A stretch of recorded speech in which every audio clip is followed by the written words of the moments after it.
Hello বন্ধুরা, নিরামিষের দিনে তোমরা এই রেসিপিটি বানিয়ে দেখো, খেতে খুব ভালো লাগে, খুব টেস্টি হয় খেতে।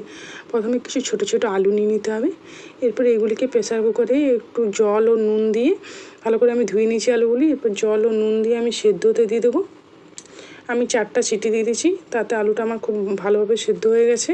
এরপর আমি এক সাইডে কিছু শুকনো লঙ্কা, জিরে, ধনে, গোলমরিচ ও এলাচ নিয়ে খালি কড়াই নেড়ে মিক্সিতে করে গুঁড়িয়ে রাখলাম।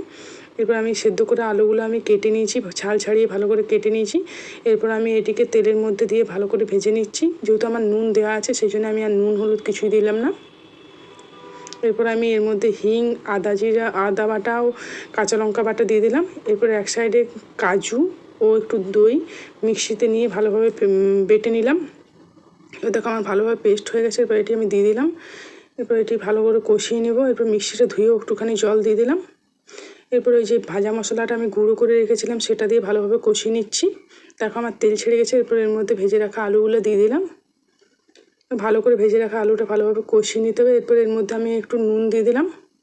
আমি যেহেতু নুন দিয়েছিলাম আগেই সিদ্ধ হওয়ার সময়, ওই জন্য নুন একটু কম দিলাম। নুনটা একটু দেখে শুনে দেবে।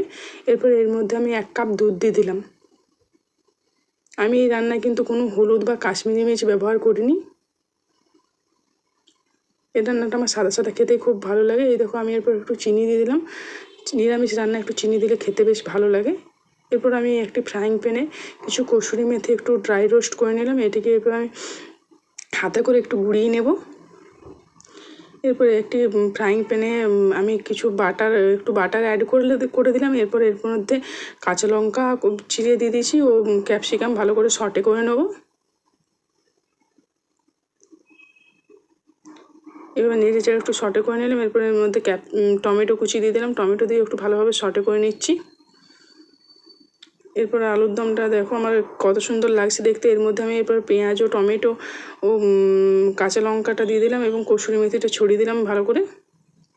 দেখো কত সুন্দর লাগছে, লোভনীয় লাগছে এটা খেতে। একবার বানিয়ে দেখো, খুব ভালো হয় খেতে।